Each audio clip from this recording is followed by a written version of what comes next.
Perang kognitif itu nyata, halus, tetapi sangat kuat. Ini adalah pertempuran yang bukan dilakukan dengan senjata, melainkan dengan ide. Tujuannya adalah untuk membentuk persepsi, keyakinan, dan pada akhirnya, perilaku. Ini dilakukan melalui informasi, misinformasi, dan manipulasi narasi. Anggap saja seperti virus yang menginfeksi cara berpikir suatu bangsa. Virus ini bisa disebarkan dengan sengaja, tetapi bisa juga menyebar tanpa disengaja. Bayangkan sebuah negara dengan warisan maritim yang kaya.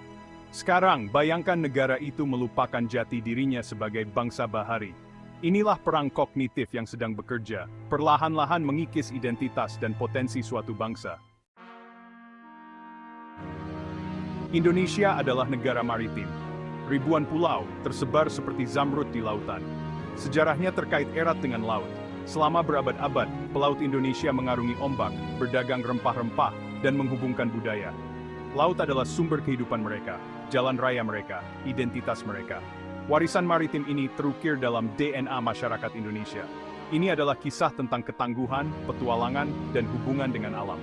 Tapi entah di mana, cerita ini mulai memudar. Saat ini, Indonesia menghadapi tantangan. Identitas maritimnya terancam. Laut sering dilihat hanya sebagai tempat untuk berwisata, bukan untuk bekerja. Pantai dan resor yang indah lebih diutamakan daripada galangan kapal dan armada penangkap ikan. Pergeseran persepsi ini tidak sepenuhnya terjadi secara kebetulan. Kebijakan negatif yang diambil oleh pemerintah seringkali secara tidak sengaja tanpa disadari telah membunuh jati diri dan kesadaran kognitif bangsa Indonesia sebagai bangsa bahari. Di bidang maritim misalnya, semua orang Indonesia sepakat bahwa Indonesia adalah negara maritim, mengingat kesejarahan dan lebih dari 2/3 wilayah Indonesia adalah laut. Akan tetapi menariknya, ketika mengunjungi laut dan pantai, hal pertama yang disuguhkan kepada masyarakat Indonesia adalah tagihan retribusi memasuki kawasan wisata laut dan pantai. Hal ini secara tidak langsung membangun mindset masyarakat Indonesia bahwa laut adalah tempat wisata, bukan tempat untuk bekerja mencari nafkah, memajukan industri maritim Indonesia. Sehingga apabila dihadapkan kepada laut dan pantai, maka pikiran atau mindset yang pertama kali terbentuk dalam imajinasi masyarakat Indonesia adalah wisata. Dan imajinasi kreatif para pemilik modal di Indonesia tidak akan pernah lepas dari penjara investasi dan usaha terkait pembangunan resort dan hotel di tepi pantai. Sehingga meskipun sederhana, hal ini dapat dikatakan sebagai bunuh diri kognitif industri maritim Indonesia.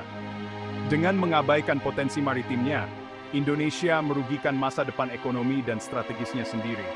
Ini seperti memiliki sebuah mobil Ferrari, tetapi hanya digunakan untuk pergi ke warung. Bagian 4. Memetakan arah baru, menghidupkan kembali jati diri maritim. Indonesia dapat merebut kembali takdir maritimnya. Ini dimulai dengan perubahan pola pikir. Kebijakan harus memprioritaskan industri maritim, perikanan, pelayaran, pembangunan kapal, dan banyak lagi.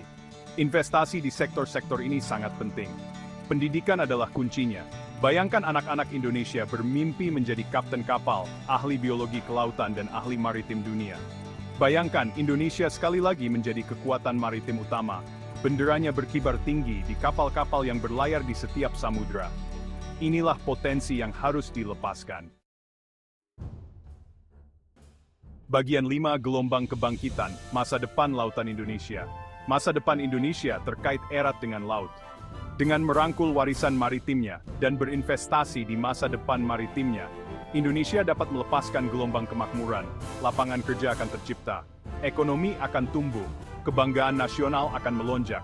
Ini bukan hanya tentang ekonomi, ini tentang identitas. Ini tentang mengakui laut bukan hanya sebagai tempat bermain atau berwisata, tetapi sebagai sumber kekuatan, kemakmuran, dan kebanggaan nasional Indonesia.